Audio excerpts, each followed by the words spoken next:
too. She's your boat, really. Thanks, Bill. Yuck. You've got cooties all over me.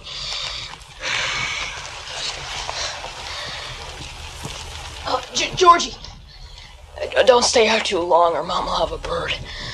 I won't. Georgie.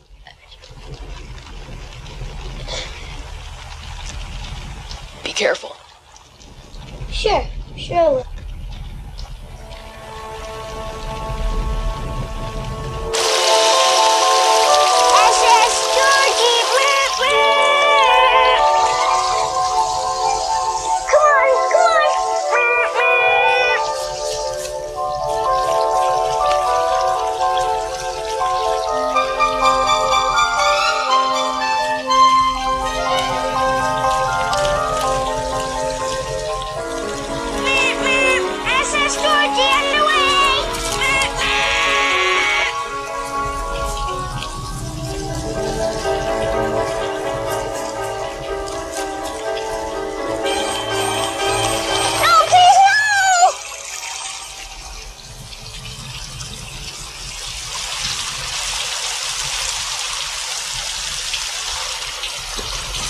Hi, Georgie.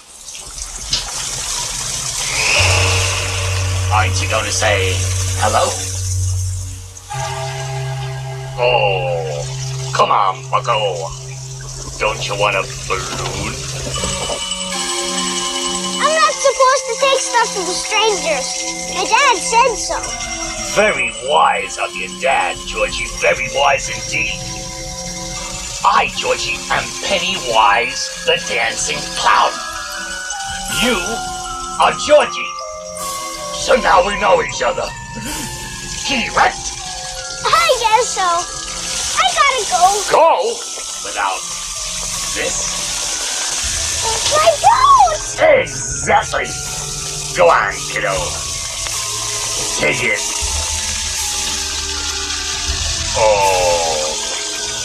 You want it, don't you, Georgie? Oh, of course you do. And there's cotton candy and rides and all sorts of surprises down here. And balloons, too. All colors. Do they float? Oh, yes. They float, Georgie. They float. And when you're down here with me, you float!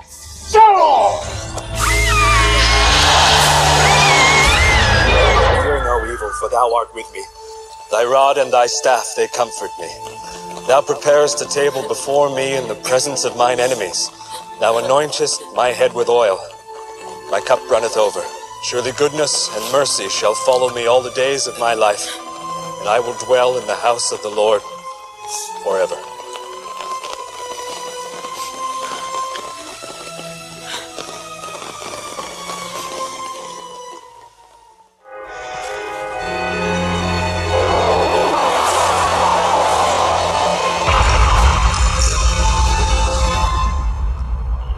Take your pick, Billy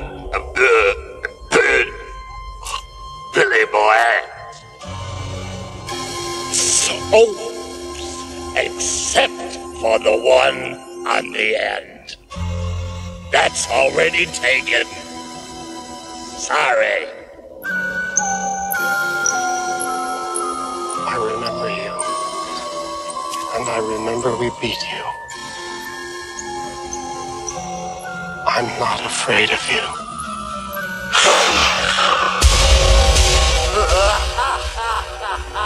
Not afraid of you.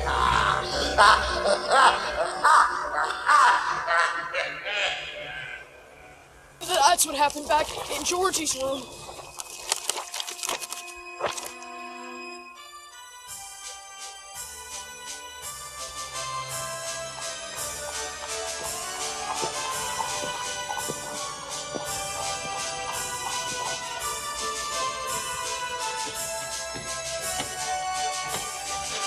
Look!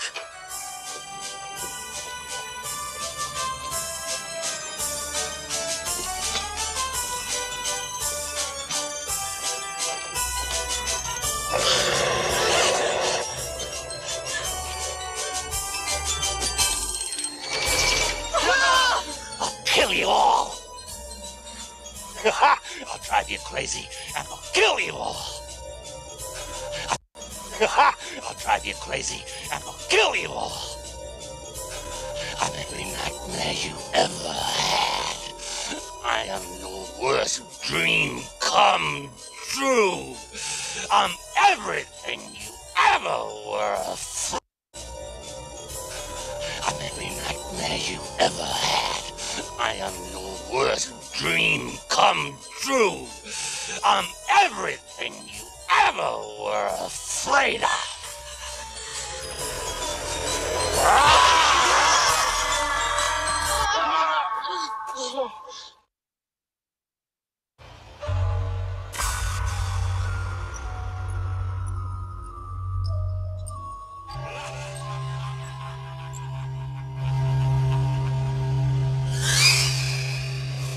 You want a balloon?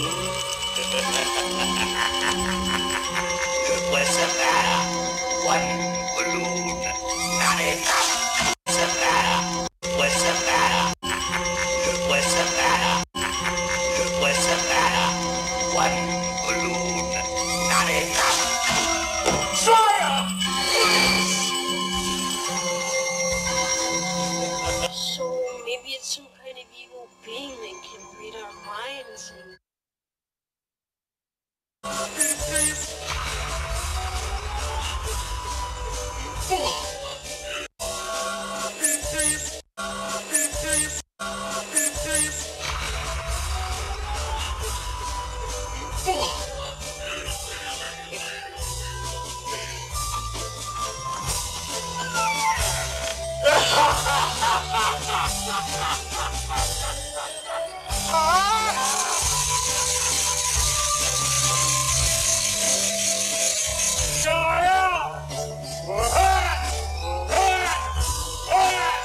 Oh, mighty good to run, girly boy.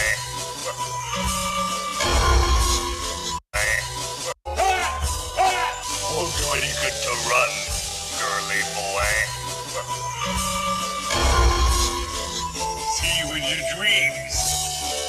Oh, come back anytime. Bring your friends.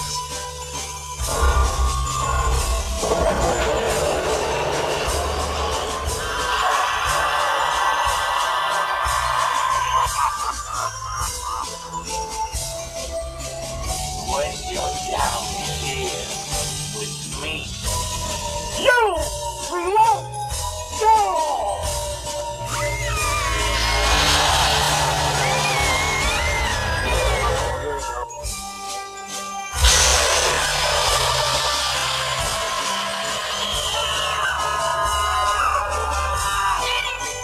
Dance! Let go! Be a friend! You all taste so much better when you're afraid. I am eternal child. I am the eater of worlds and of children. And you are next.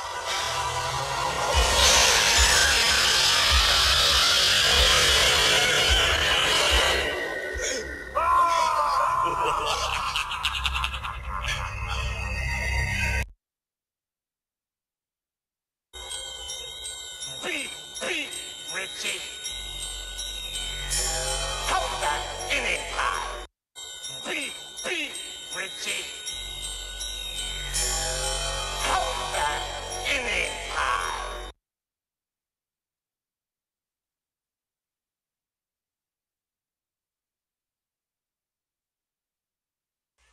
All kings had at their courts a court fool.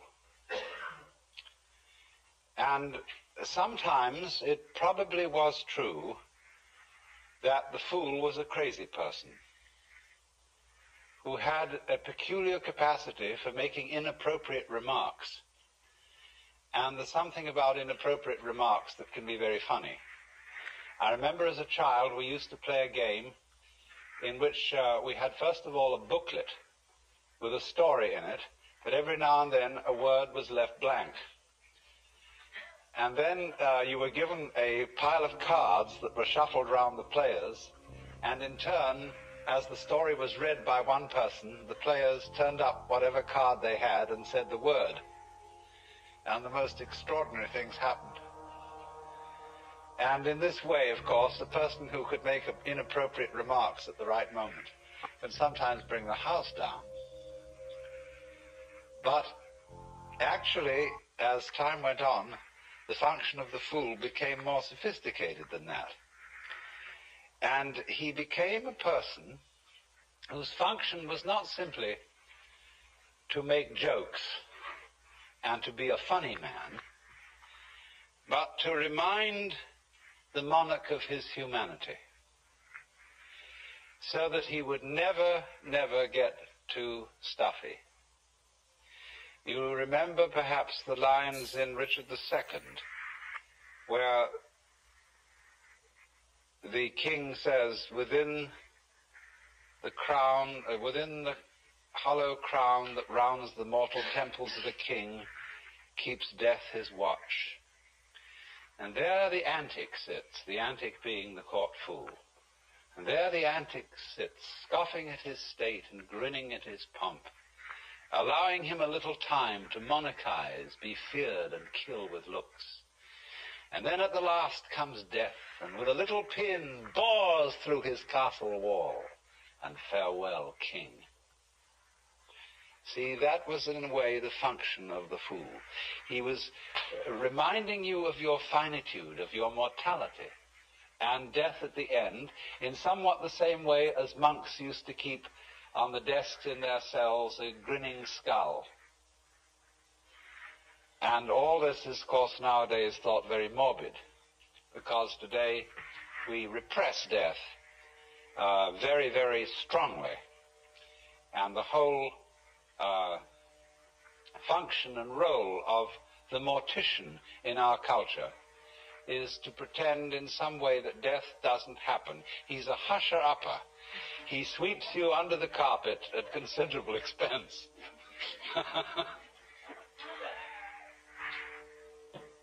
Now then, I try to think whether there is any institution in modern society that really corresponds to the court fool.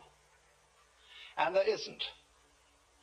There is, of course, the political cartoonist, there is the satirist, there is the commentator, but he doesn't sit in the president's office. And the president can ignore him altogether if he so chooses. We don't like, nowadays, anyone to suggest that our social institutions are not altogether serious. We can't stand it because we are much too insecure. And this is a very dangerous state of affairs. And so it really is high time that in many ways the institution of the fool was reintroduced. I want to point out a parallel to this. In some ways, the fool, or the joker, and the monk have a parallel function. The monk is a person who abandons society. He is an outlaw, only he's an outlaw on the upper side instead of on the lower side. As the ordinary criminal is, as it were, below caste, the outlaw, in the sense of the monk, is above caste. And in the Buddhist religion, at its inception, the followers of the Buddha wore those dark yellow robes because those were the garments of criminals. It's just as if today we were to take the kind of blue jeans they wear over in San Quentin and go around in those, or the old-fashioned striped things that were put on jailbirds. And so they took on the garments and external appearance of the lower outcast but they were in fact respected as upper outcasts. But in modern society, it is very, very difficult to be in that position. For example, in such a true republic as France, every monk and priest is subject to military service. That is not true in the United States, nor is it true in England.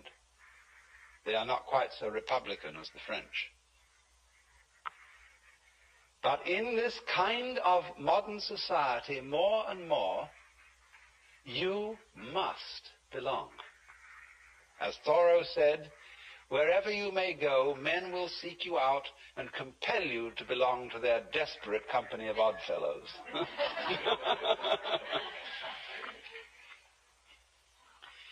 And the monks that exist today, Catholic monks and Anglican monks, are really a little bit of a freak in our society. They represent, in other words, the opinions and the discipline of a particular sect. They are not really, they have no actual official and social recognition. Because, you see, our society cannot stand non-participation. It cannot stand really fundamental criticism. And so it's in a very, very weak state. I remember as a boy in London going often to Hyde Park Corner and listening to people orate against anything they wanted to orate against. They could criticize and vilify even the most sacred institutions, and the police would stand by and pay no attention, sort of lean against the lamppost and let it all go on. And that's because the people as a whole in those days had a tremendous sense of security. They knew they were right, and therefore there was no point stopping anybody from criticizing them. But when you're not sure you're right, you have to stifle criticism completely. And the worst kind of criticism is the person who pokes fun. Non-participation of the monk isn't so bad, but the person who somehow suggests that society occasionally is something that needs to be giggled at. You see, this is the whole position. The Joker doesn't outrightly deride things. He's not a slapstick comedian.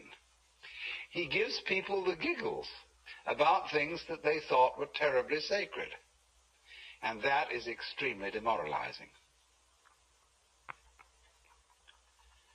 So, in our day and age, you see, you must belong. And we need to relax on this and allow for non-participation under certain conditions, and these are the ancient conditions. That the person who does not participate in society cannot call upon society for certain things. He cannot call upon the protection of the police or of the army. He cannot call upon education for his children. He's not supposed to have any children. He may, I suppose, in this day and age, make what arrangements he chooses about his love life. But he mustn't be the head of a family, and he mustn't feel entitled to the protection and support of the community. If the community respects him and wants to support him just out of its own free will, then that's their affair. So that's the way of the monk. But the fool is in a different class from the monk. And to understand his role fully, we have to go into a number of preliminary things, the most important of which is to understand the nature of a social institution. Because, you see, the standpoint of the fool is that all social institutions are games. He sees the whole world as game playing. And that's why when people take their games seriously and put on stern and pious expressions, the fool gets the giggles, because he knows it's all a game.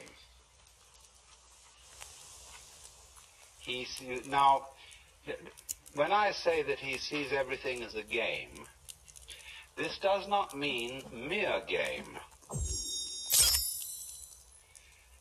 Hamlet, although it's a play, is not mere entertainment. Or when you go to listen to a great orchestra, it is playing music indeed. But you are not seeing something purely frivolous.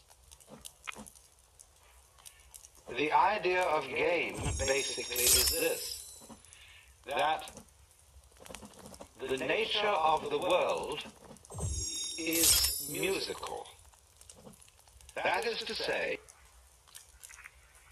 it is doing all these forms of trees and stars and people and all their complexities just to do them. It has no purpose beyond doing it. And in exactly the same way, in music, music has no destination. It isn't aimed at the future. It does travel in time, that is true. But it doesn't aim at a goal in time. The point of music is every phrase as it unfolds itself, and as you perceive the relationship of those phrases to earlier and later phrases. But music itself is dance. It's dancing with sound, and likewise in the art of dancing, you are not traveling. You are not aiming at a particular place. You are dancing to dance. And so what you might call the musical or game theory of the world is that everything that is happening is its own point. It's true that things do develop. For example, the seed develops into the tree. And you might say, from one point of view then, that the point of the seed is the tree. That's the purpose of the seed. But that doesn't really hold up. Because then the tree goes and has seeds again. And so you might say then that the purpose of the tree is the seed. Which is which? The whole thing is one process, you see. They really aren't parts. The seed isn't one event and the tree another. It's all one long continuous event, going on and on, just for the sake of going on and on. Now, of course, you can read purpose in it in another way. That is to say that a tree is only possible in a certain kind of environment. There have to be, for there to be trees, there has to be a certain kind of temperature, a certain kind of atmosphere, and there have to be insects, and there have to be bacteria in the soil, and there have to be weeds, there have to be birds. All kinds of things are necessary if trees are to live. So you could say this is symbiosis, that the tree lives to look after the birds and provide them with perches, that the birds live to eat the worms which might destroy the roots of the tree, and so everybody lives to support everybody else. Well, the word to, or in order to, is not quite correct. It's a little clumsy. What we should see rather than that is that the whole relationship of trees and birds and worms and bees and so on is a network. And every aspect of the network, you might say every part of it, depends for its existence on every other part. That means, you see, that the network as a whole is a single organism. Just as in your own physical body, and you call yourselves a single organism, there are billions of creatures of very different kinds. And they're all running around inside your bloodstream, and doing their stuff. They're having battles, love affairs, all kinds of things, and this huge variety of stuff going on constitutes your life as an individual. And so in turn, you are some kind of a little wiggle in some other sort of stream which constitutes a larger organism yet. And, but really and truly, this tremendous network doesn't have any separate parts. It's not like a machine. A machine is a lot of separate parts that are put together.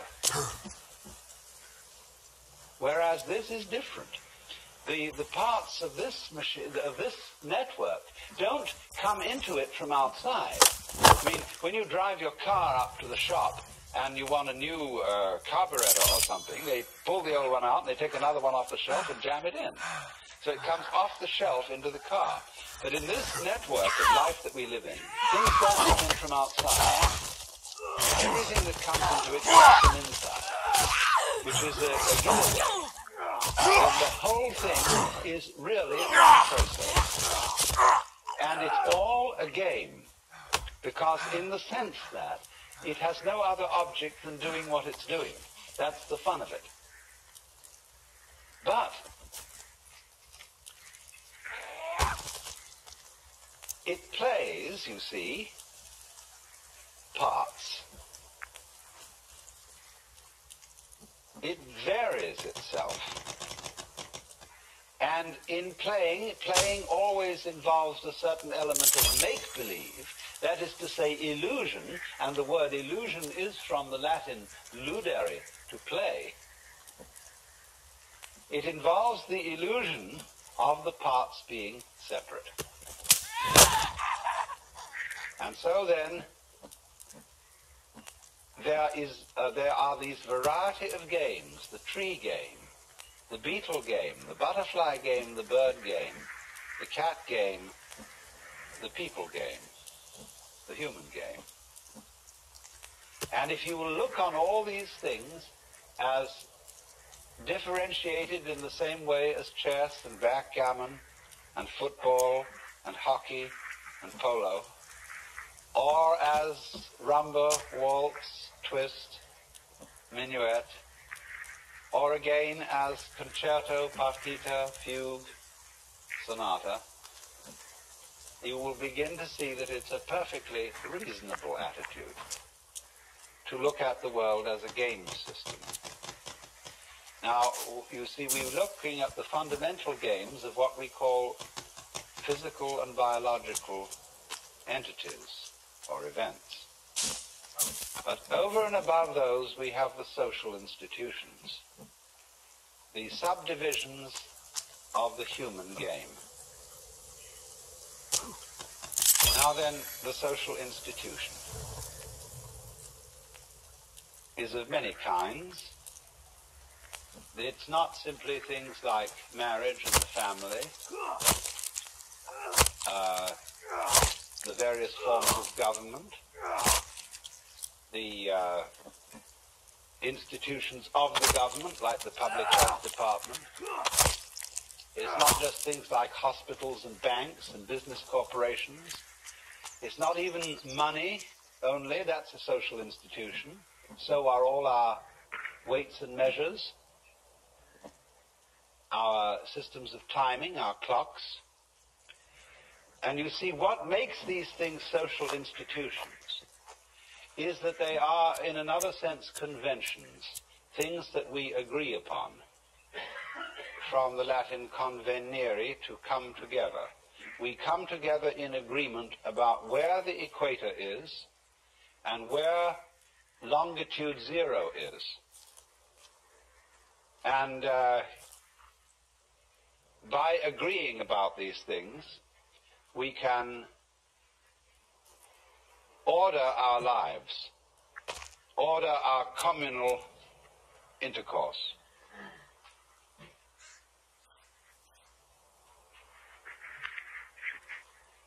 I have sometimes mentioned the Buddhist and, well, they're mainly Buddhist divinities who you see guarding temple gates and they're called the heavenly kings, and they're always very fierce, and they carry weapons. And they are the guardians of the 10 directions.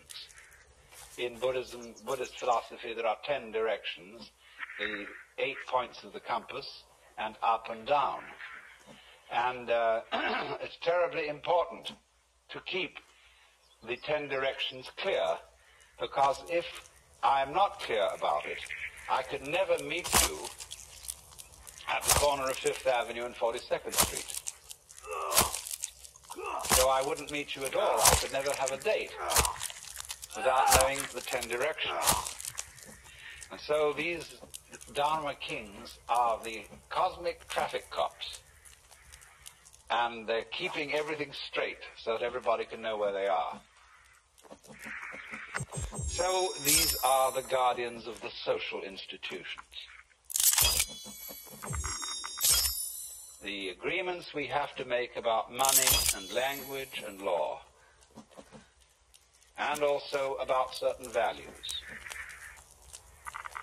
Some of these values vary startlingly, but they are still social institutions. Did you realize pain is a social institution? In some cultures, like ours, it's very unpleasant to go to the dentist. But there are cultures in which dentistry is no problem at all, but on the other hand, they have extreme pain when their fingernails are cut or their hair is cut. We are very largely talked into pain in extreme childhood. And it varies enormously as to what may be considered painful. And I think it's not only human beings who do this, but animals do. Experimentation with hypnosis shows that pain is an extremely relative thing. Maybe you have to have some pain, but where you have it is very, very variable. Also, we know too that social institutions govern what we notice. An American male pays relatively little attention to the back of a girl's neck. And it's perfectly okay for her to grow her hair down long and cover it. But to a Japanese, the back of a girl's neck is the most exciting sexual feature. And so when you see a well-dressed Japanese girl, her kimono hangs a little bit down the back like this, exposing her neck. They pay no attention, though, to breasts, which seem to so fascinate the American male. It just doesn't seem to appear. And the way that a traditional Japanese woman clothes herself is exposing the neck, but looking very flat in front, and not at all showing the hips. She's willowy. She doesn't look very willowy underneath, as a rule, but she does when dressed in a kimono. Now, so you see, it isn't just that nature has built in to the human organism certain attractive features about other people. It's the social institution of what is to be attractive. And of course this comes out very, very strongly in the vagaries of fashion and how to do one's hair, paint one's face, etc., etc. But now, social institutions go a great deal deeper than anything we've mentioned. And the most important kind of social institution is that which has to do with role-playing. Who you are. Now, when we ask the question, who are you? People think of this question in two different ways. One person, when asked, who are you, will answer, I'm a doctor. Another person will fall silent because he realizes how profound the question is. He realizes that he's been asked what his ego is. But a lot of people don't realize that when they are asked, who are you?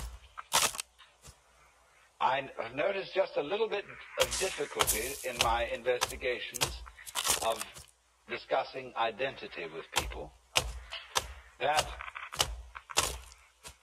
they fix on their role and use that to describe their identity. Their name, their family, their place in society, what they do, what their hobbies are, and so on. All these are roles. And then also there is the role of character playing. All people are more or less taught to act. We are all hams from the beginning. And we were schooled in acting in our childhood, although it wasn't called that. It was called education.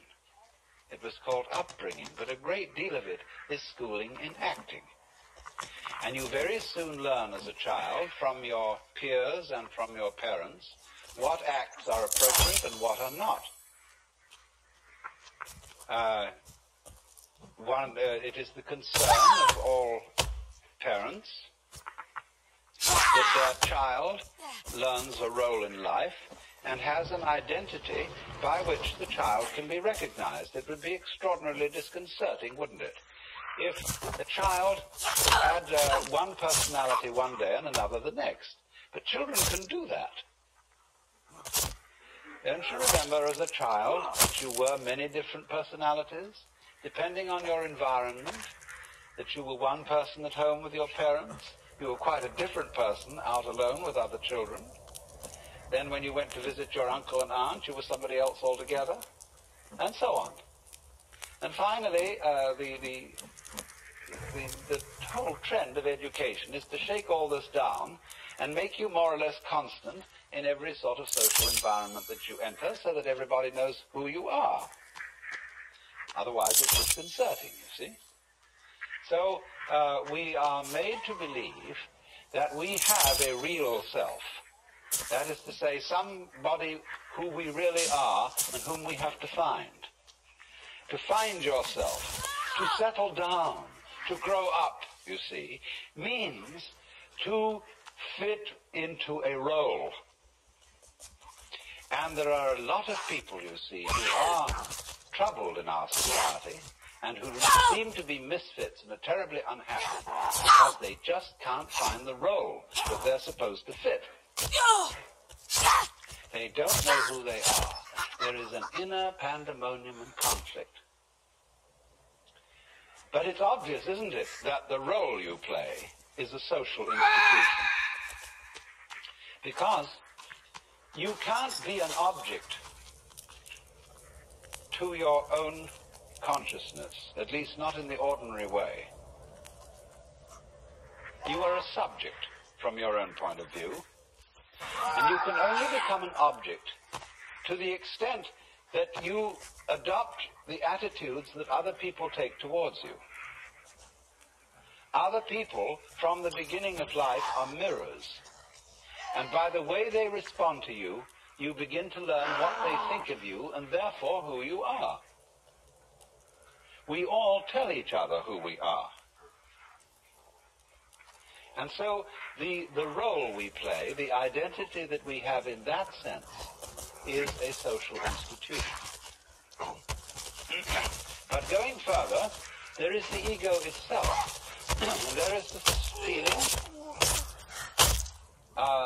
that inside us there is an I center which receives experience and directs action.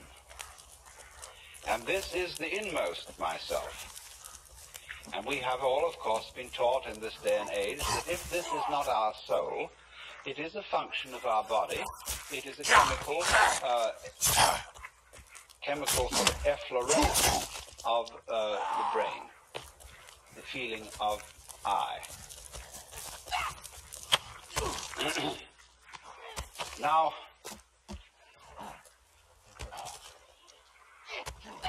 As I have told many of you before in various ways, this sensation of being a separate I, cut off from all other eyes, is an illusion.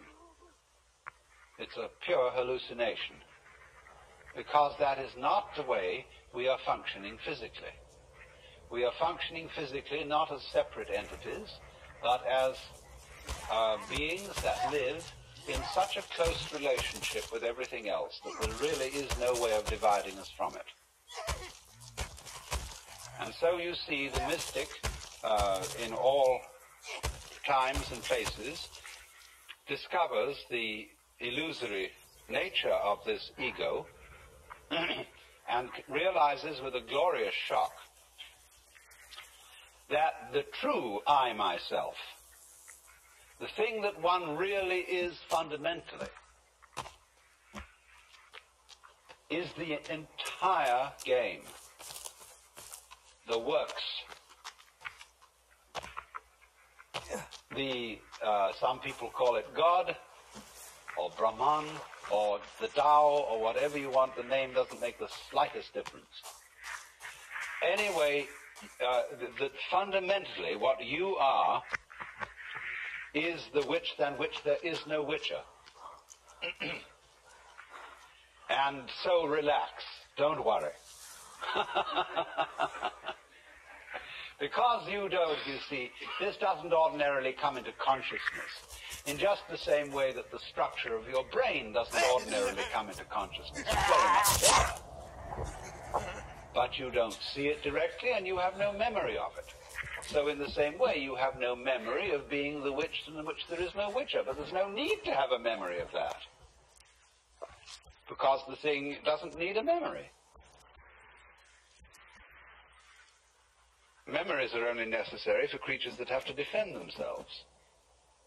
And to creatures that have problems, they need memories. But the perfectly gloriously happy person wouldn't remember anything, because every experience would be completely satisfactory. All memory is really a form of regurgitation of undigested experience. But you see, also, don't forget, as we all know, memory can be fun, and so can burping. And but memory isn't necessary for the whole thing, except in certain brief forms of memory, where the continuance of anything at all, you see, of any particular form, is a sort of memory, in the sense that it's a repeated gyration of certain physical vibrations. But it's possible, you see, to wake up and realize that your ego is a game, and that what we call the necessity for survival is also a game. But society is playing a very, very weird game, the first rule of which is this game is not a game. This game is serious. And so the great social institutions that we inherit from the past, like the church, are places to be serious. I don't think there ever was a jester in church. Of course, the church formed itself around a particular jester, and who couldn't be stood and so had to be crucified. It was just too much. But the whole attitude, you see, of the church is that you are standing in the presence of the most serious God the Father, who really is in earnest and no fooling, you see. And everybody has to keep a straight face. And so also in the court of law. In our excessively serious society, I was giving evidence not so long ago, and the two defendants were smiling at each other. And the judge suddenly rapped his gavel and said, "You young men ought to realize that you're on trial for a very serious crime, and it's no joking matter.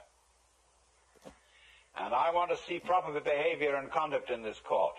And the attorney stood up and said, "Your Honor, this is the first time they've ever been on trial, and they're not used to these things." And he said, "Well, it's about time they learned."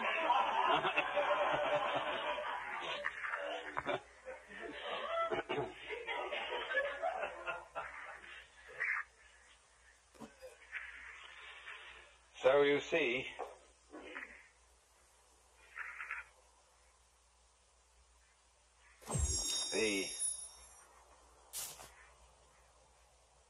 the thing is that the game, there's always the fear, the underlying fear that the game may be given away.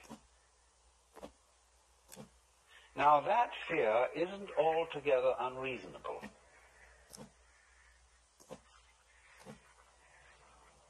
Because part of the fascination of games is to get involved and in a way to forget that they are games. The actor on the stage does his damnedest to persuade you that he is moving in the real world.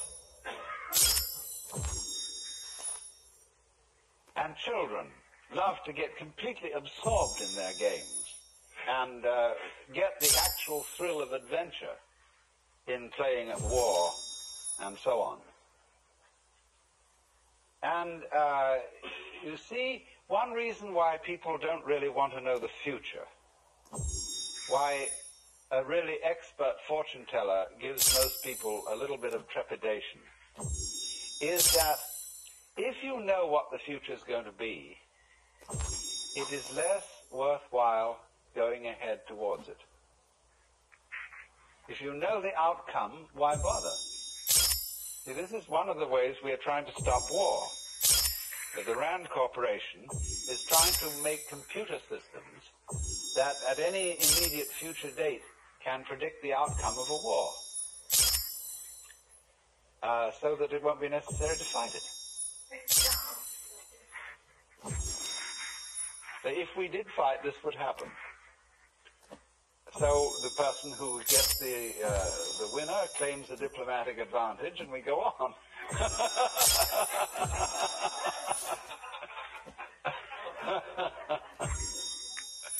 So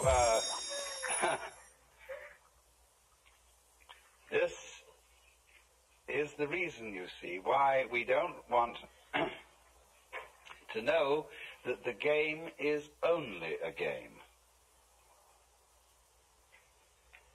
Now, if we can make believe that the game is real, whatever that means, we are not really very clear about that. But somehow we know what it means in our bones if we don't know very well in our heads what is for real. And we're always testing things out. What is for real? But when the whole world game becomes too real and people become too earnest, it's highly necessary to play a new game, which is the game of game against non-game. As how far can you get away with giving the show away about the game? Nobody really wants to go the whole hog until you're ready for final nirvana. You know, then you give the show away so far as you're concerned. And that's it. But in the meantime, the fascination of seeing how to put together, knowing it's a game, and still playing it.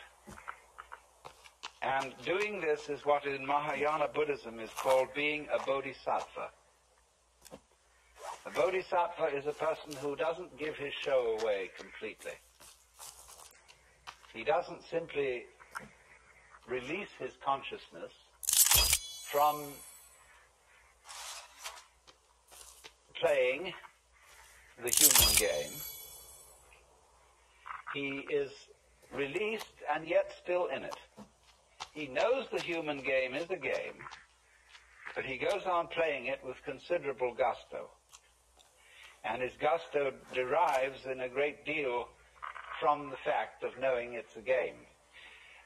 You see, you can do that. And it's one of the peculiar properties of self-consciousness, to be able to know it's a game and yet enjoy doing it. It's like being happy and knowing you're happy. Now, a lot of people are afraid of that. They feel that if the moment they say, well, I'm happy, that it'll somehow stop.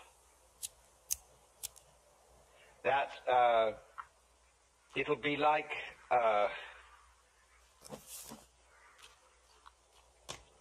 being too conscious of digesting your food. There is a point there where enjoying dinner it very slowly merges into disgust.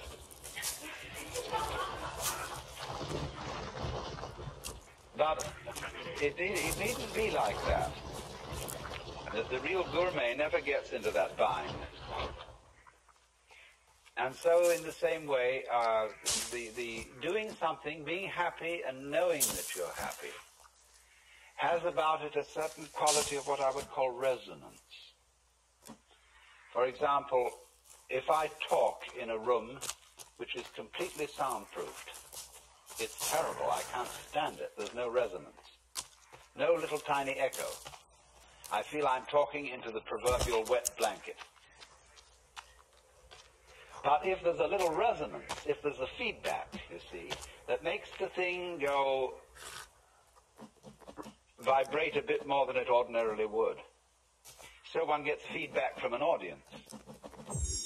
And it's much easier to talk to an audience than it is to a microphone, because there's feedback. And so consciousness is feedback. So for that reason, your voice sounds better when you're singing in the bathtub than it does when you're singing out in an open room, because you get resonance. And so we put resonators, like say a guitar or a violin has a sounding box in it. That's a resonator to make it echo a bit. And so great churches at one time was, or still are, built by acoustic experts. So concert halls, to give them the proper resonance. But when resonance gets too much, you know, it starts chattering. It gets a system of echoes set up. And some of the old cathedrals, which weren't built with acoustical knowledge, you can hear the echoes of the choir going on forever and ever and ever.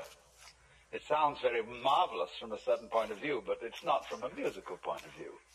It's a kind of it's more sentimental. And we used even to be taught to sing in church with an echo technique in the voice. So that even if you weren't in a great cathedral with its echoes, you'd slightly sound as if you were. Isn't that trickery for you? That's real showbiz.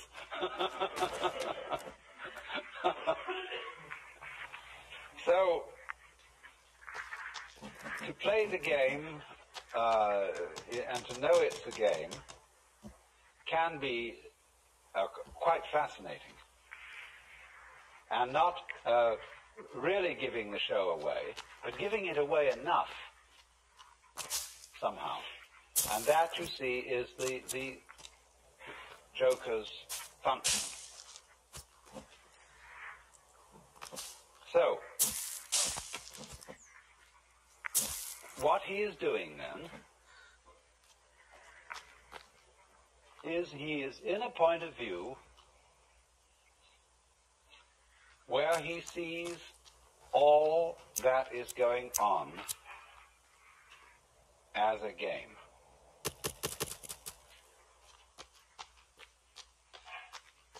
He doesn't take anything seriously.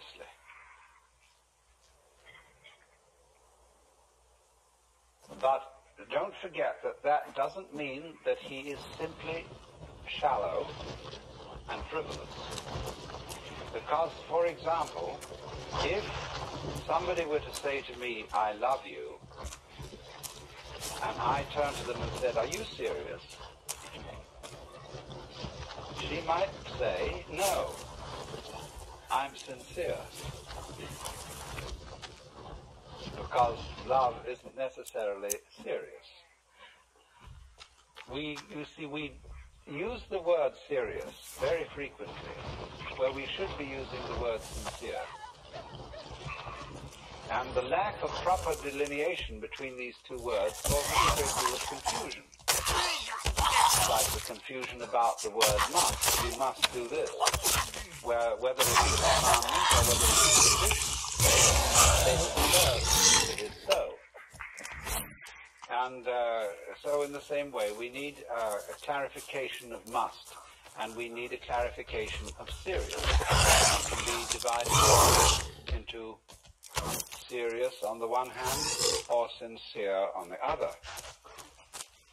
What is sincerity? Sincerity is being integrated, being all of a piece. Now you see, we often think that the person who doesn't take life seriously isn't all of a piece. That is to say, his heart's not really in it. He is out here living, you see, and going along and talking to people. But the feeling is of an insincere person. There's something in the back of his mind that isn't participating. That's what worries people about actors. Are they acting in real life? Are they still playing the part? Is this person I'm introduced to as Charlie Chaplin the same man as, or different from the funny little man with the derby hat? And so actors occasionally bother and bug people, and people may be apt to say, well, they're always on the stage. They are never really genuine. And we have a feeling, you know, when somebody is being genuine, see? But mark it, when you know somebody is being genuine, they are not necessarily being serious. They're not necessarily being grave or solemn.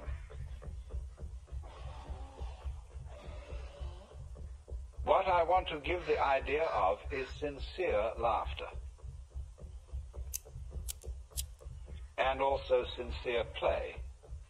There is a perfectly sincere laughter.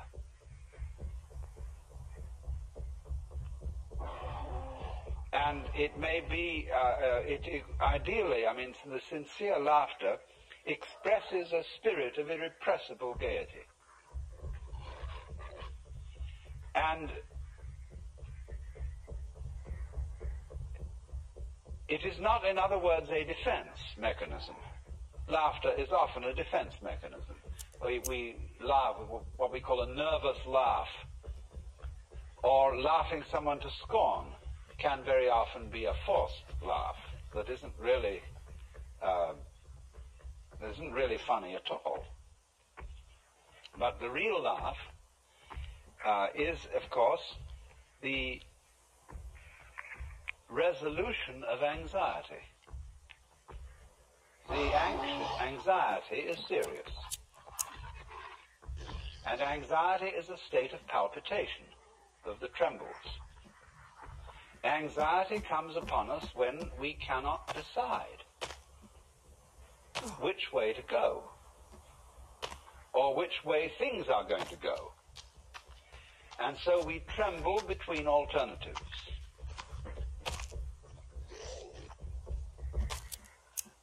Now, because, of course, we tremble between alternatives because we are under the illusion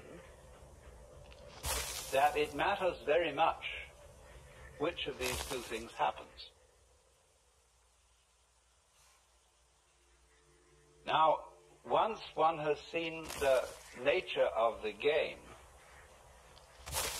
you realize that it matters superficially which of these two things happens, but it doesn't fundamentally matter, because all negative things pair with positives. There is no positive without negative, and there is no negative without positive. I heard a very amusing story which kind of goes with these rugs. The question is a zebra a yellow horse with black stripes or a black horse with yellow stripes? The answer is it is an invisible horse which has been striped yellow and black so that people won't bump into it.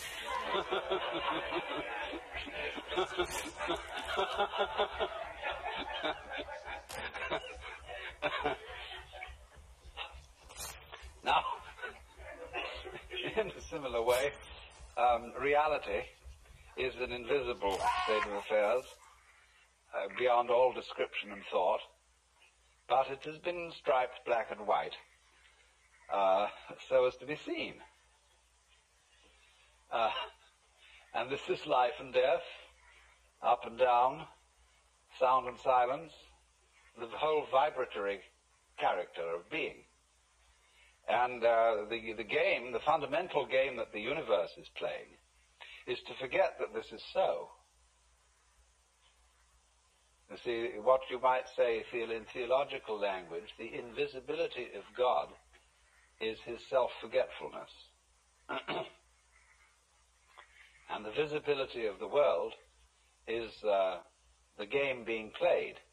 Now, the nature of the game, I think I've told some of you this before, but I see some I haven't. The nature of the game is, let us pretend that the positive and the negative are not really identical.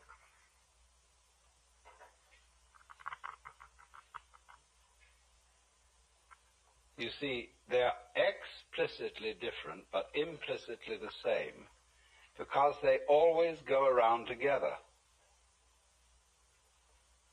And that reveals a hidden, implicit conspiracy between black and white. And the truth is you can't have one without the other. But if we can pretend that they don't go together, that they are actually enemies, then we can have all sorts of games. The first game of which is, oh dear, black might win. The next game is, but white must win. And from that position, you can develop all the games you want. And it's interesting, isn't it, how so many of our table games, like chess and dominoes and checkers and so on, use the black and white pieces. And you can find in the conventions of chess, one could discuss all the problem in terms of chess. When I bring up the Joker, of course, we're in a way discussing it in terms of a game of cards. Because the Joker is the card beyond roll. The card that's wild, that can be any card in the pack.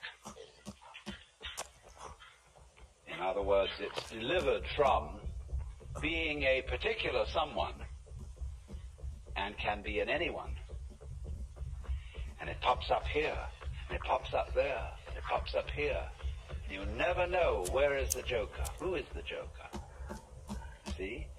The thing that we have to understand, really, is that all the roles are the Joker playing.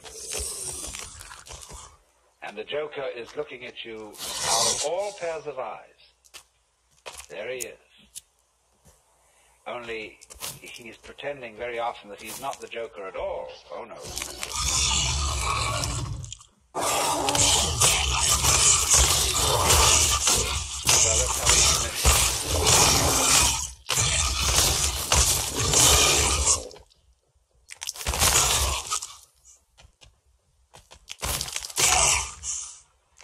Now, to revise a little bit about this morning's talk, so that we're all up to date, I have been discussing the role of a certain person called the Joker.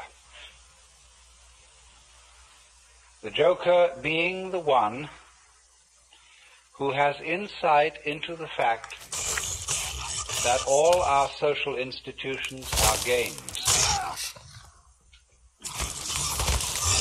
A social game is played with an initial rule. The first rule being this game is serious, or this game is not a game. And therefore there is a tendency within society to resist very strongly any notion that what it is doing is not altogether serious. And at a still deeper level, beneath the level of social institutions, there is also the recognition on the part of the Joker that the basic forms of nature are also games. The human game, the rabbit game, the mouse game, the bee game, the tree game, the stone game. Because all these are forms of a musical nature, that is to say, they are forms played for themselves. They are played in the most intimate interconnection and interrelationship with each other. But they don't have any purpose beyond what is happening, in the same way as music and dancing. But when people take games seriously, and part of the fun of a game, you must remember, is to take it seriously, they acquire an attitude which strikes the Joker as being half funny and sometimes a little pitiful. A good Joker is inclined, really, not to laugh at people, because if a person is terribly seriously involved, in the sense of the kind of person we call colloquially a square, the Joker feels sorry for them because they live a deprived life.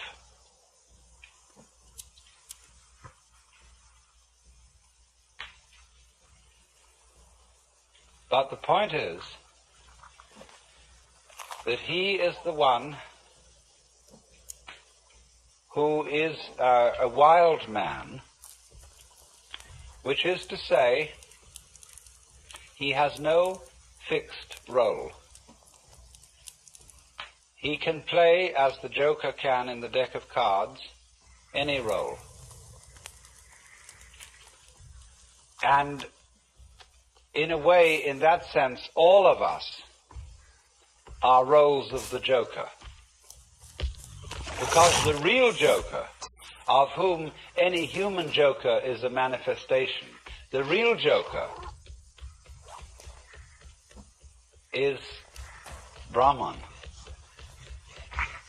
is the ultimate player of the game, the divine ground of the universe.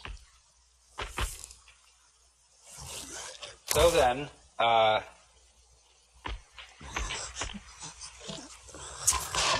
if you look upon the world as play, as what the Hindus call the Vishnu Leela, Vishnu being the one of the names of God, and Leela meaning sport or play, from which we get our word lilt. Then Vishnu, or Brahman, is the big joker, and anyone who realizes this is the little joker.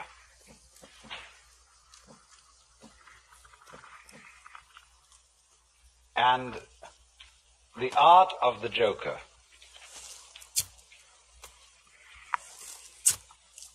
is very paradoxical, because it is to give the show away that it is a game, and yet keep the show going on. There is something about a joker of a now you see it, now you don't character. So that even when somehow you find in studying all these Hindu and Buddhist texts that when they're discussing one's awakening to the very final secret,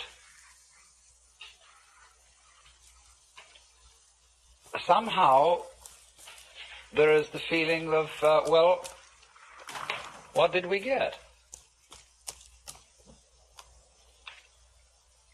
Because you step into a new dimension. You see from the standpoint of this sort of awakening that really and truly you were awakened all the time. Imagine going through a gate in a wall. Here is this great barrier. You walk through it, you turn around, and the wall and the gate have both disappeared.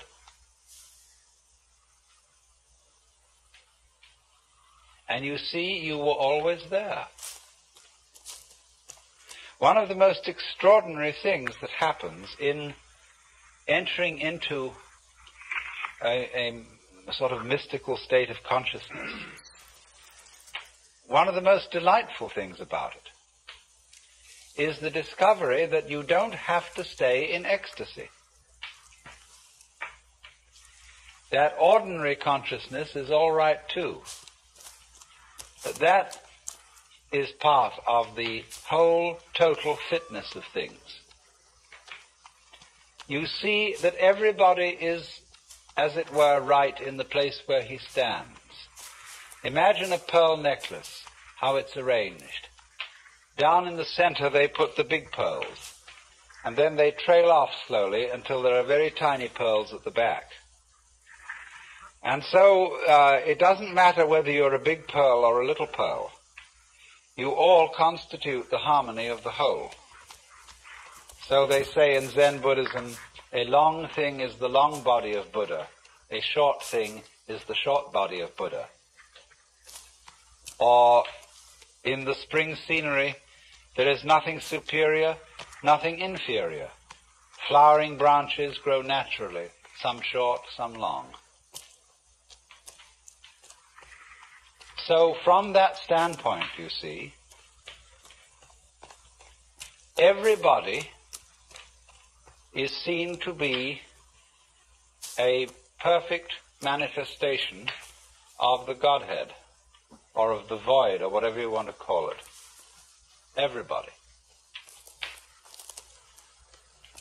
And even though the very fact that they don't know it, and that they're unhappy, that they quarrel, etc., etc., etc., is still a manifestation of this.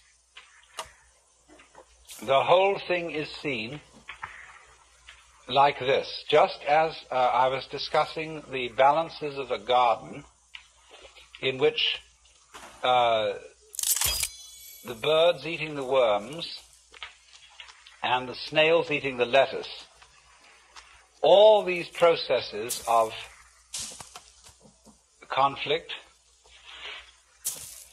build up the ongoing miracle of the garden itself. So in the same way, things that you see in yourself as neuroses, as forms of ill health, as things that you shouldn't be, they are your slugs and worms. And they there is nothing at all in your whole being that's unnatural.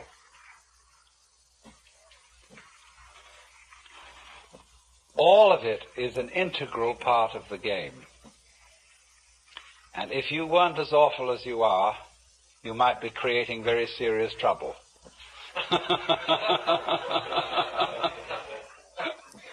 Now, I don't want to say that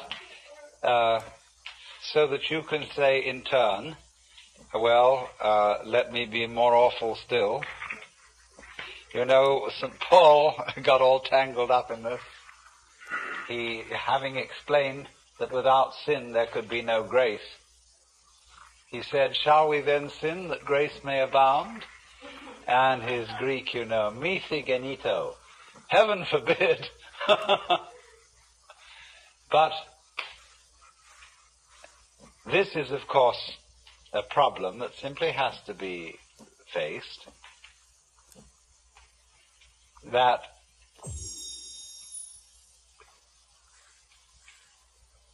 the universe in its grand design has nothing special to do with morality, or rather no more special connection with morality than with anything else. Morality is a part of the universe. It's a way of playing the human game. And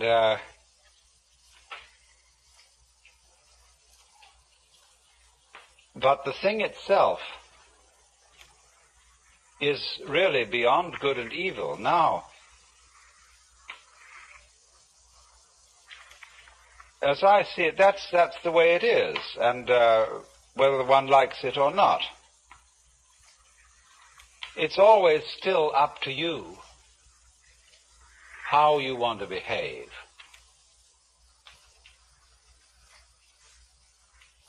If we try to get people to behave decently by scaring them and saying that if they don't behave decently, they'll be out of sorts with God, this doesn't help at all, because it merely inculcates a new kind of fear and a new kind of false basis for morality. One can only be moral because you like to do it that way. There really is no other reason whatsoever. And to try and find other reasons always perverts morality. In just the same way, the powers of the universe, the power of fire, the power of electricity. If you write anything on your computer, you need to get Grammarly. I write pretty much all day, every day, and Grammarly makes my writing better. As a student, I like that it's free. It actually is correcting everything as I'm writing it. Grammar errors, spelling errors, and even helps me find the right words to use so I can say what I want to say. It catches all those embarrassing little mistakes before I hit send. I downloaded Grammarly around my freshman year because I was just horrible at typing. Grammarly is like my secret weapon for writing papers. It's the perfect tool for your resume. You know, you don't want any errors when it's your first impression. I use Grammarly for important emails, social media posts, which there are a lot of. I've used every tool out there, and Grammarly is by far the best for improving your writing. Grammarly is making me a better writer, and it's free. I would recommend Grammarly if you're a student, my family, my peers, my colleagues. It's like having your own personal proofreader for free. Download Grammarly for free at Grammarly.com. The powers of the universe, the power of fire, the power of electricity, the power of steel, they are neither good nor evil. You can use either one for the blessing of people or for their destruction. And so the truth itself, I mean, the foundation reality of the world is something like that. Although it does have this certain edge to it, and so does all human activity. And the edge is something like this. Those powers that we call positive are always in a process of overcoming those that we call negative. It's the nature of the positive to win and the nature of the negative to lose. But win and lose always go together. Nobody wins unless somebody loses. Nobody loses unless somebody wins. Their relationship is transactional in the same way as buying and selling. But if it were the other way round, you see, if the negative were always in the situation of overcoming the positive, you would get a universe that would not be a continuing game. It would be 100% tragedy.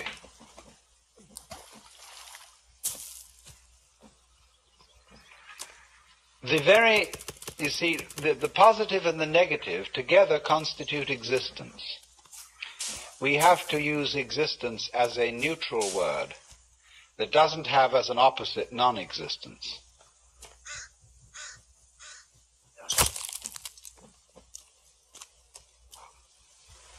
Existence already includes non-existence. You could say being and non-being constitute existence. Just as we know physically, sound is constituted by sound silence in very rapid alternation. So being, non-being constitute existence, and existence is something of which you may say the game is worth the candle. If it weren't, it wouldn't be. It's like that. Some people try to say there is good and bad with small g and small b, and they together constitute good capital G. Or one might say that humanity is, and the good of humanity, is a curious combination of beneficence and rascality, of reason and passion. And if human beings didn't have those two sides, they would be less than human. Man is in a certain sense redeemed by his passions, redeemed by being something of a rascal. Because if he weren't, he would be like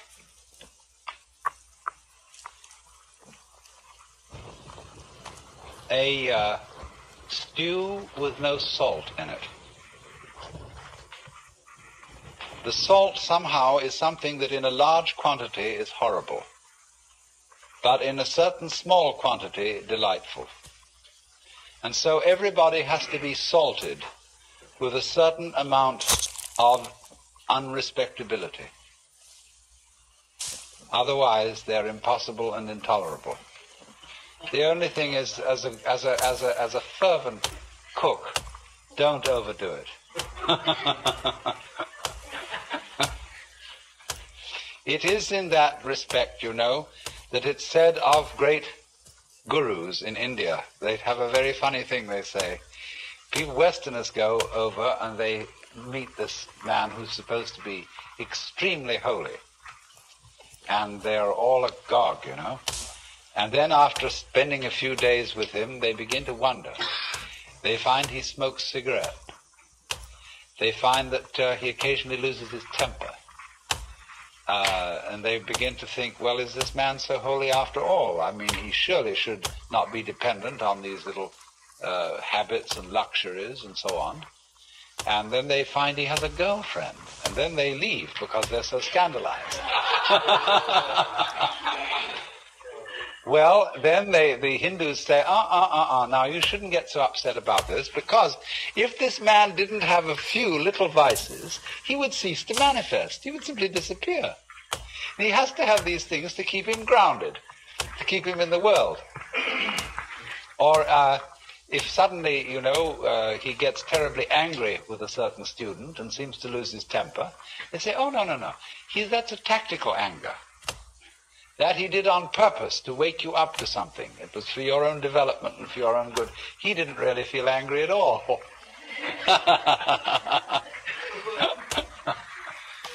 Oh dear.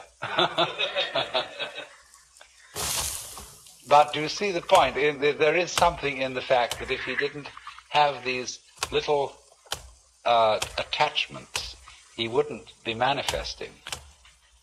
He'd simply disappear. There's something in that, only don't take it too piously. I think you get the point. So then, we now have to explore a very important aspect of the Joker as equivalent to Gurdjieff's Sly Man. You see, he points out the four ways: the monk, the fakir, the yogi, and the Sly Man. And all the first three ways are ways of great difficulty. They involve very, very strenuous discipline.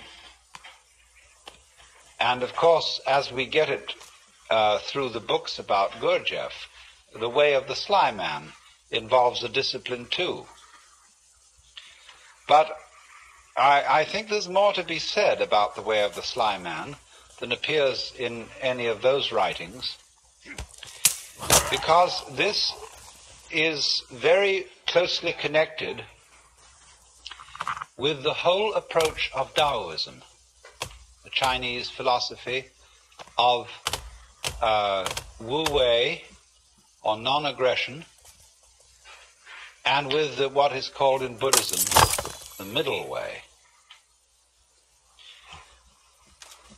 When the Buddha first discussed the middle way, he put it like this. He said, to try and solve the problem of suffering by immersing yourself in pleasure only leads to a hangover. To try and solve the problem by asceticism also brings no liberation. You merely get tied up in a kind of masochism where you say, I know I'm right just so long as I'm hurting. And all that is doing is expiating your kind of infantile guilt sense. So he said there is a middle way between asceticism on the one hand and hedonism on the other. But actually, the middle way is more subtle than that, and it's beautifully discussed in Professor Baum, a book called The Philosophy of Buddha. That's B-A-H-M, Professor of Philosophy at the University of New Mexico. And he gives a very, very fascinating analysis of the middle way in the form of a dialogue, whereby it works simply like this. The student brings a problem to the teacher, and he says, I suffer, and it's a problem to me. And the teacher says, you suffer because you desire. If you didn't desire, you wouldn't suffer. So try not to desire. And the student goes away and says, I'm not very successful in this. I can't stop desiring. It's terribly difficult. And furthermore, I find that in trying to stop desiring, I'm desiring to stop desiring. Now, what am I to do about that? And the teacher replies, do not desire to stop desiring any more than you can.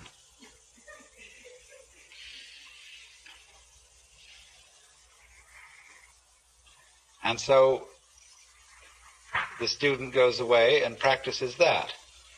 But he comes back to the teacher and said, I still find myself desiring excessively to stop desiring, and it doesn't work. So the teacher says, do not desire too much, not to desire, to stop desiring. Now, do you see what's happening? Step by step, almost like Achilles approaching the tortoise, the student is being brought together with himself to the point where he catches up with his own inner being and can accept it completely.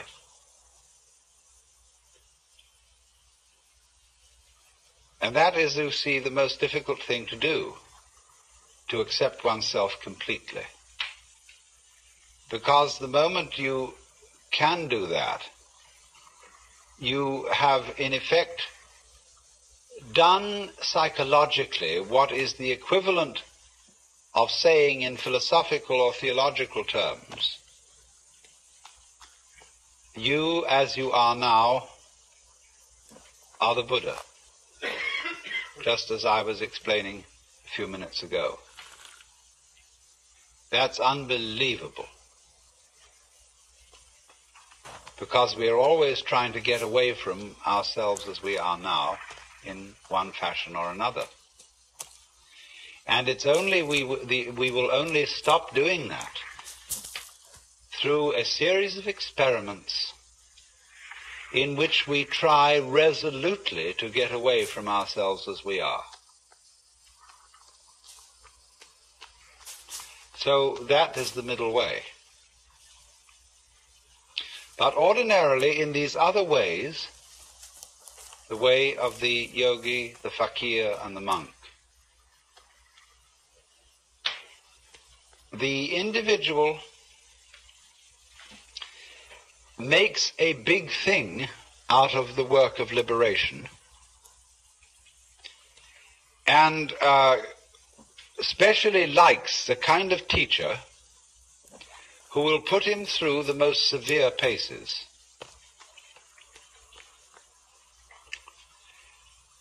It's interesting how there arise from time to time schools in the West where someone comes along offering,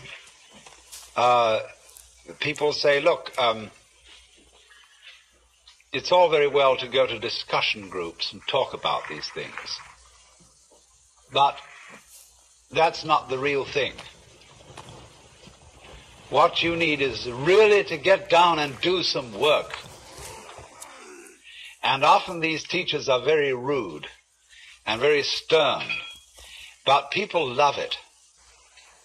And such a person will always attract a great following, because people get the feeling, now we're at serious business here. This is really something, you see. And this, you see, though, can be an awful problem. Let's suppose that you have some difficult and distressing habit, like drinking too much. And you're assured that once you've become the victim of this habit, it's an extraordinarily difficult thing to get rid of it, and it requires intense willpower. And so that kills you right off. You're a dead duck from then on. It's as if, you see, you had said to the devil one morning, look, I'm going to get rid of you. I'm not going to have anything to do with you anymore. So the devil, who is an archangel and is terribly clever, is all set for you. And because he knows that you are getting out of his way, he surrounds you with greater temptations than you ever imagined. If you are going to outwit the devil, it's terribly important that you don't give him any advance notice.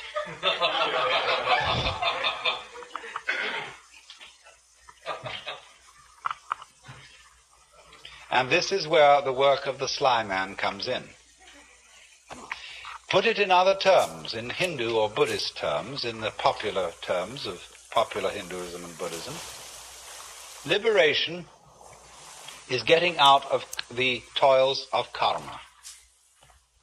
It's like this. During your many past lives, You've done all kinds of deeds, good and bad, and you are reaping the consequences of these deeds today. And also today you're setting up future consequences. Now, before you can be liberated, you've got to pay off your karmic debts. And so the moment you set your foot on the path of liberation, you are apt to find that all your karmic creditors will come to your door. And that's why it's often said that people who start out on a serious work of yoga suddenly get sick and lose their money and their best friends drop dead and all kinds of ghastly things happen. That's because, you see, they served notice that they were going to do this. And so all the creditors came around. If you're going to leave town and you owe lots of money, you know, you mustn't announce that you're leaving or give a farewell party to your friends because the grocer will find out. So the art of the sly man is to make no contest, but simply to leave without one word. In other words, that's the meaning of Wu Wei in the technical vocabulary of Taoism. Wu Wei, not to interfere, not to force things. That's the best translation of Wu Wei, not to force things. But so he just drops it like that.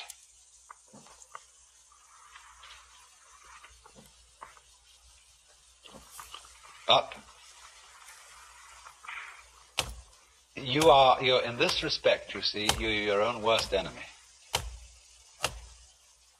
Because even if you serve notice privately on yourself that suddenly you're going to drop it all,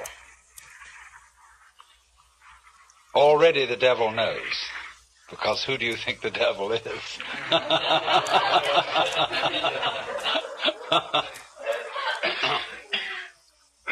Now this lies behind the whole problem that is discussed in the book Zen in the Art of Archery.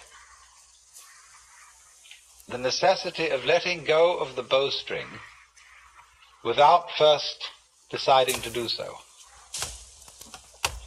Another way of putting it is that the decision to release the bowstring and the action of doing so must be simultaneous. Not to decide and then act, but to act, decide all at once. Now, why is this? If you are going to be an expert archer, you must shoot before you think, otherwise it'll be too late. You don't aim and then shoot. It's all one action. And this is true likewise of any sort of shooting, pistol shooting as well. That if you aim, if you decide and then fire, you're apt to do things like pulling the trigger instead of squeezing. All kinds of wrong things are done. And you're always a moment too late if you decide first. You have to act and decide simultaneously. So what does that do, you see? That puts up a very curious problem, which in its own turn becomes a bind. To try and act quickly enough so that you overtake the preliminary decision. To try not to decide first. And that is an impossible problem.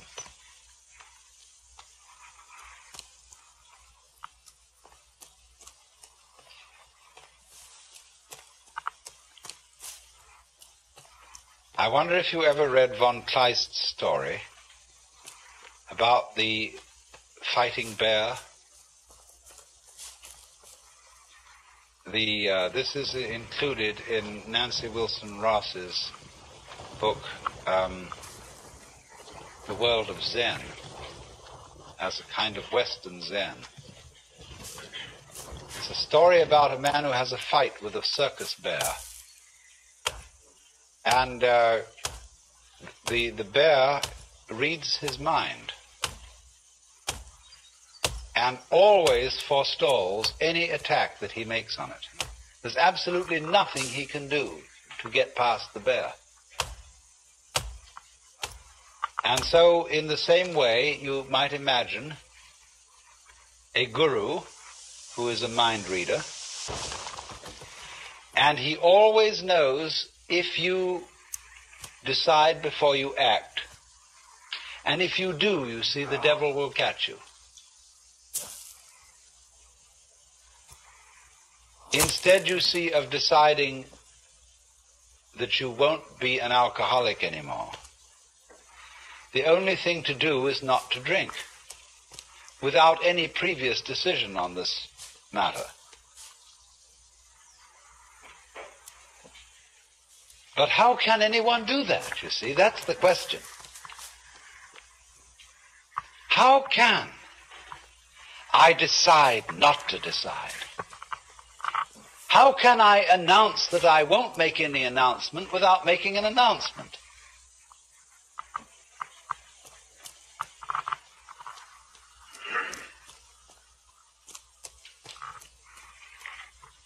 You see, there is no way out of that bind. Try as you may, you go on and on and on, trying, as Herigel did, to release the bowstring without thinking first to release it. But then, strangely enough, one day the thing happened. He did it. And this is involved in our learning of almost all techniques, that we work and work to achieve that final point of perfection. And it doesn't come, and then one day it happens. Now, what is the reason for that? Is it simply, and this is really, you know, a way it's usually explained, but this is an oversimplification. It is not that we have practiced it so often that it suddenly becomes perfect. It is much more subtle than that. What happens is that we've practiced so often that we find out we can't do it. And it happens at the moment you know you can't do it. When you reach a certain point of despair, when you know that you are the one weird child who will never be able to swim, at that moment you're swimming. Because the desperation and the total inability to do it at all has brought you to a point which we might call don't care. You stop trying. You stop not trying to get it that way. You just have arrived at the insight that your decision, your will, doesn't have any part in the thing at all. And that's what you needed to know. You've overcome, you see, the illusion of having a separate ego. There is no way of telling anyone that that's an illusion and getting appropriate action, because we are thoroughly indoctrinated with the idea that it's real. And if I say, well, I'm going to get rid of my ego, that's what the Taoists call beating a drum in search of a fugitive. He hears you coming.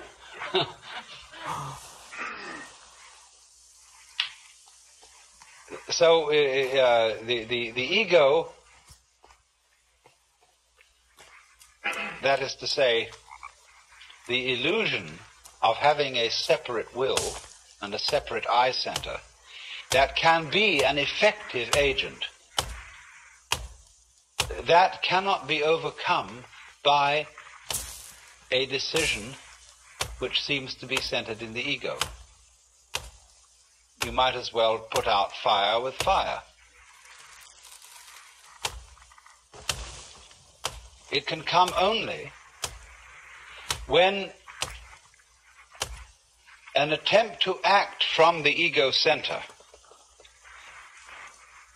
has been revealed to be completely futile. Then the thing happens, because you've really discovered that it was, after all, an illusion. Now, be very careful how you formulate this sort of thing philosophically. This could, of course, correspond to the kind of person who feels unafraid and who feels very free because he's a complete fatalist. A lot of people are, and are very happy in their fatalism. They really feel that they don't do anything, it just happens, and that it's all life, and that when they won't die until it's their time to die, and so why worry? Everything, they have the sense of everything is just happening to them. And this is a kind of a floating feeling. It's as if you didn't have to push things at all. They just flowed along. Well, now that state of affairs, that feeling of you don't have to push anything, it just floats along, is very similar to the experience I'm describing, if not the same thing. But this person has interpreted it as a fatalist in a rather passive way. That is to say, he has felt that there still is some kind of a little differentiation between himself as the experiencer on the one hand and that force or set of forces called fate on the other. He is pushed around, but he witnesses being pushed around. Now, in this state, this person still has a little fragment of impurity left. There's still one fly left in the ointment, and that is the sensation of being pushed around. There is still a fundamental division between the knower and the known. And in this case, the case of the fatalist, the knower seems to be the passive thing, and everything known, the objective world or the goings-on of his own physiology, they appear to be the active end. And the knower just has the experience of himself being moved by the tides of life. The important thing to find out is this, that the sensation of being the knower and the experiencer of all this is not, as it were,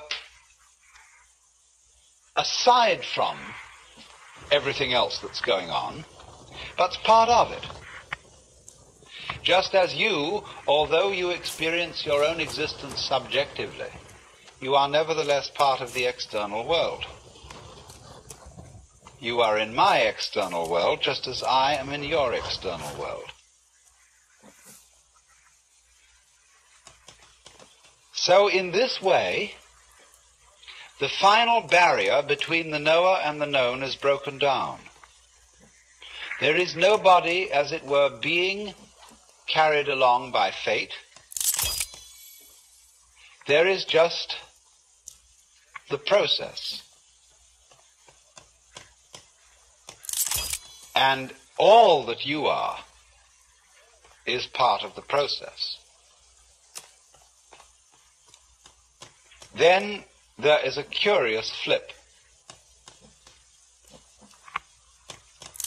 The individual who has always felt himself to be the tiny little thing on the end of the big determining process suddenly goes bloop. Have you watched sometimes a tiny little piece of mercury coming nearer and nearer to a large piece of mercury. The sudden moment when they touch each other, and boom, the little thing vanishes into the big one, almost more dramatically than a drop into the ocean. In this case that I'm talking about, it isn't that the individual organism vanishes. The individual human being doesn't vanish. But he experiences no longer a passive relationship to the world,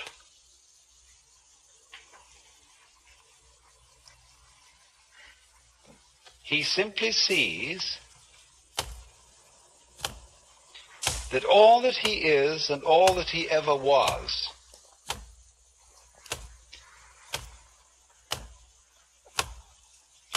something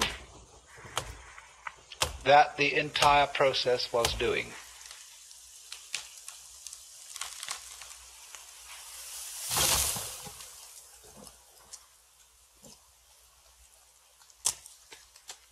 At the time, in other words, when he felt himself to be separate, he sees that that is, in a certain way, just what he should have felt.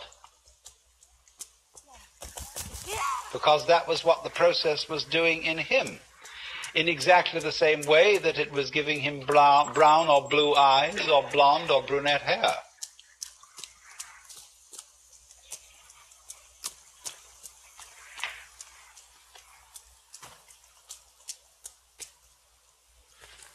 And that's going through the door and turning round and seeing there wasn't a door.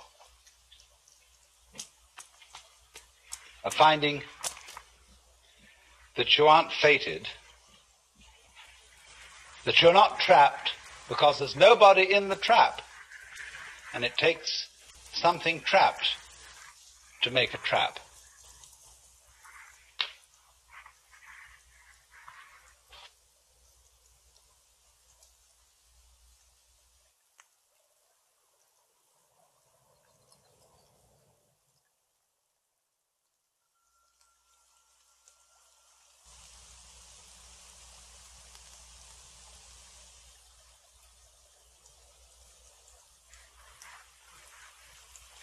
We'll begin by refreshing memories as to what went before.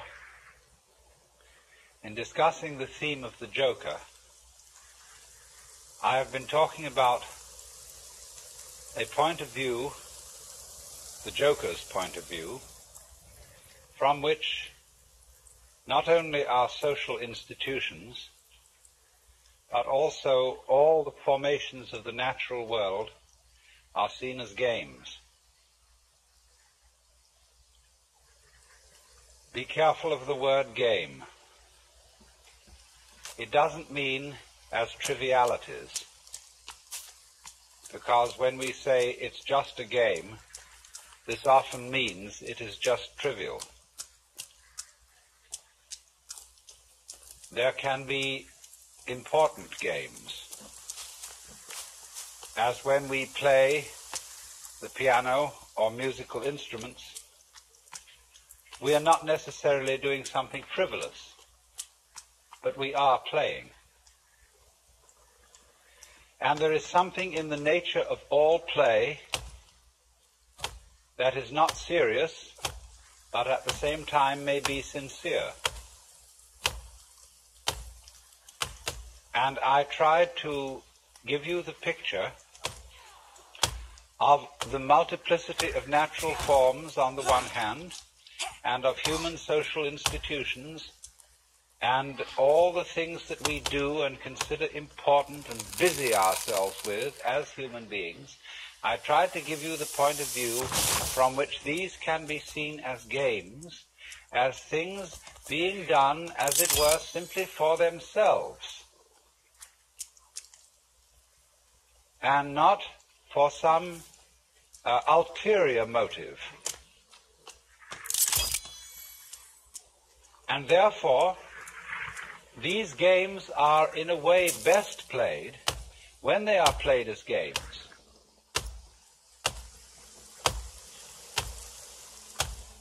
Although it's really all right for people to take them seriously, except that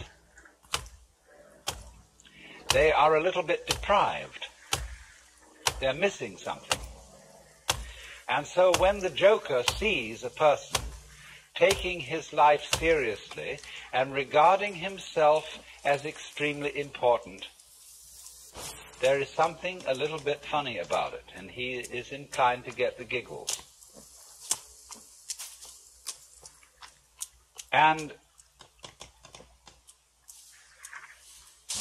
it's all he knows, that the very intensity of seriousness with which the individuals concerned are taking these games will be a kind of foil for the subsequent bursting into laughter when he sees that it wasn't serious after all. You see that? You might say there are these classes of people. There are the very far out people and the very far in people.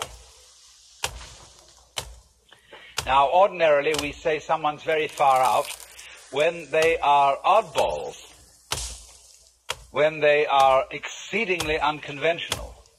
But I want you to turn the picture round and look as a conventional person. Look at a square as a person who's very far out. That is to say, he is so involved in the seriousness of the game he is playing that he is lost. He doesn't know where he started from, and he thinks he's there. But he's completely lost, because he is actually under the cover of his assurance, of his status, of his position in society. He's really a very anxious person. I said a lot yesterday about the way in which our society shows anxiety because it cannot permit the existence of people who don't belong. And it cannot really permit the criticism of laughter. It cannot permit the presence of the old-fashioned court jester. Because these people are so far out. They're so involved, and one from a certain standpoint, you see, from the Joker's standpoint, he doesn't condemn such people. He rather congratulates them on their heroism for getting so lost and involved. But to keep the far-out people from going quite insane, there have to be far-in people.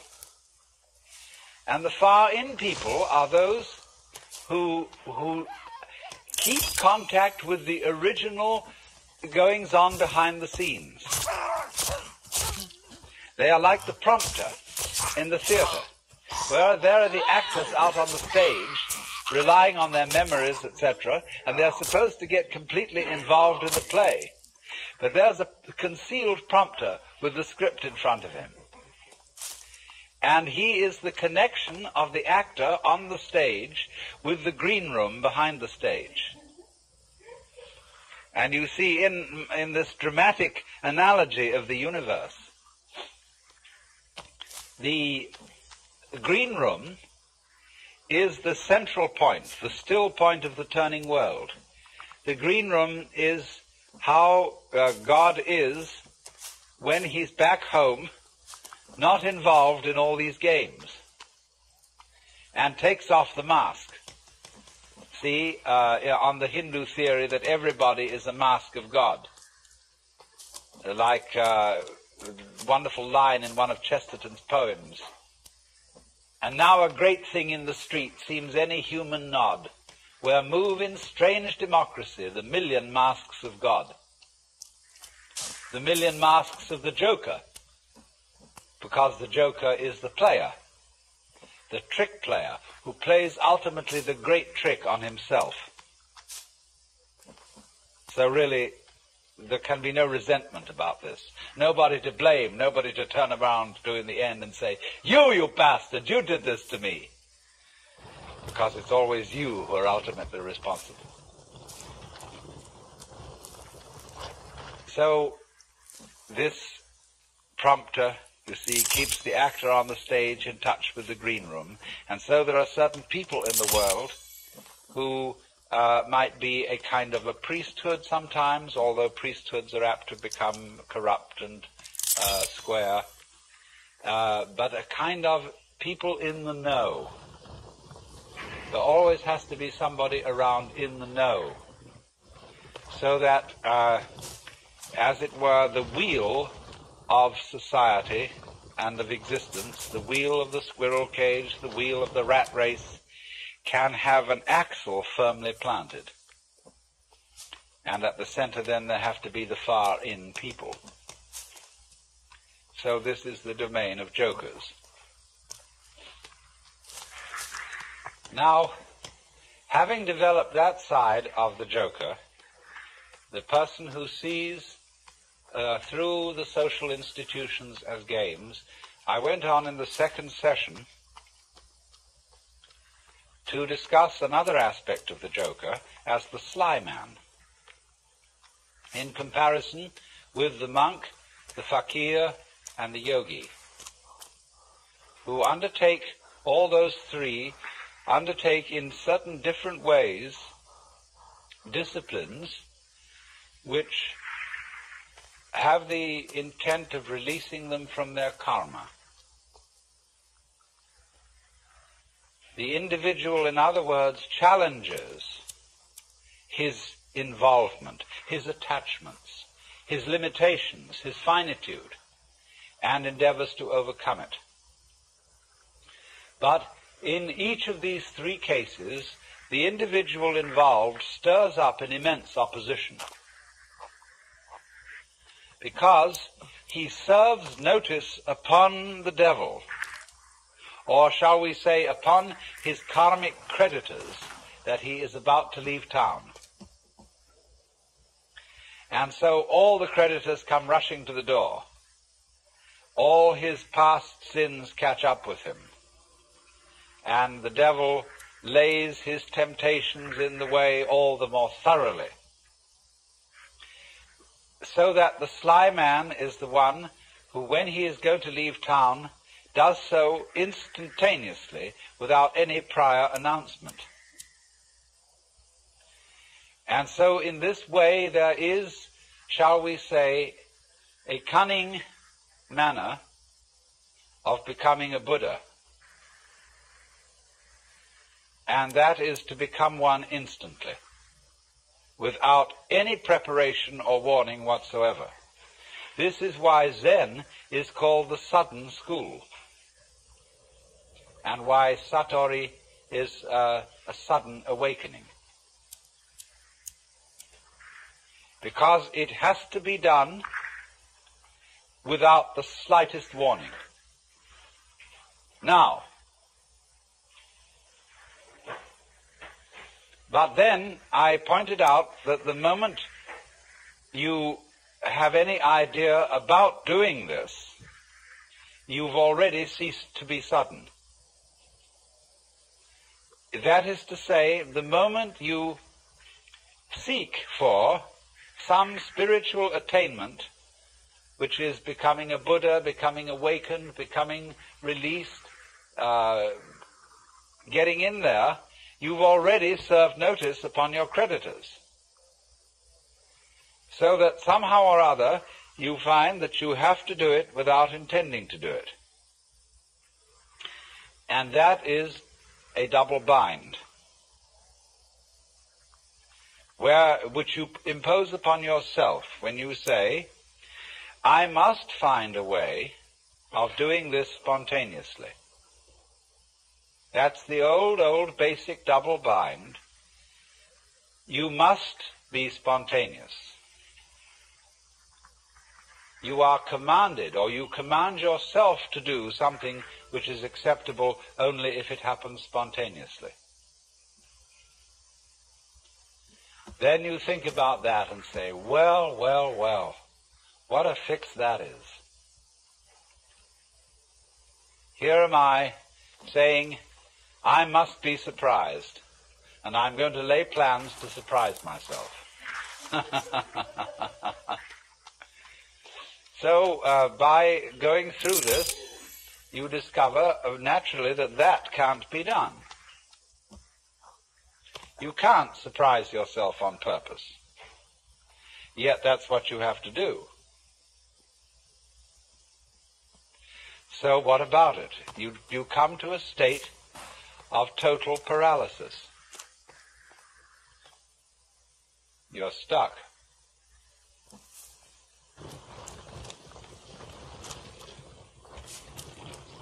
The one thing that is terribly important to be done can't be done. It has to happen. It really does if you're earnest about this. You want to get out of the trap. But you can't do anything about it, either actively or passively. But then as you begin to see what you are doing all the time, you notice a very odd fact, which is that you can't help being spontaneous. If I say to you, good morning, and you say good morning, what is that? Did you plan this answer? Did you make preparations to grow your hair? Do you make decisions about having blue eyes? You see, about breathing? Is this all planned? About beating your heart?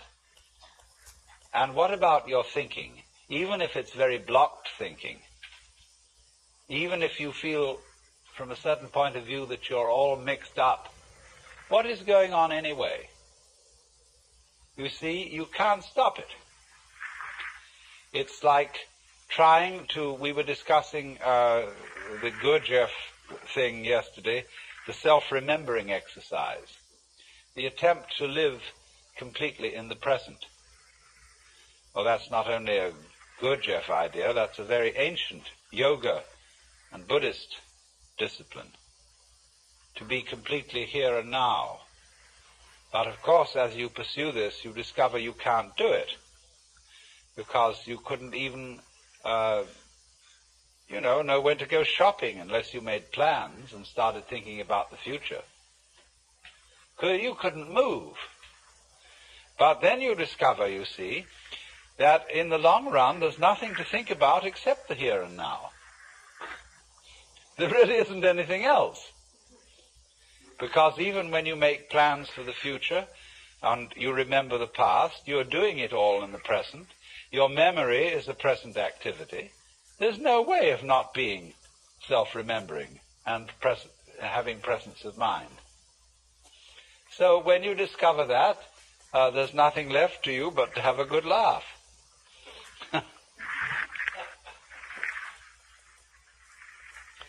Well, now, I want to develop to a greater extent something I only touched on yesterday afternoon when we were discussing anxiety and laughter and the relationship between the two. I suggested that anxiety and laughter are really the same phenomenon, but seen from different points of view. As we all know, we can have shudders of horror and shudders of delight, tears of grief and tears of joy. And it's the same shudders and the same tears in either case, but they have a completely different meaning. Now, life is a matter of oscillation. Life is vibration. It's the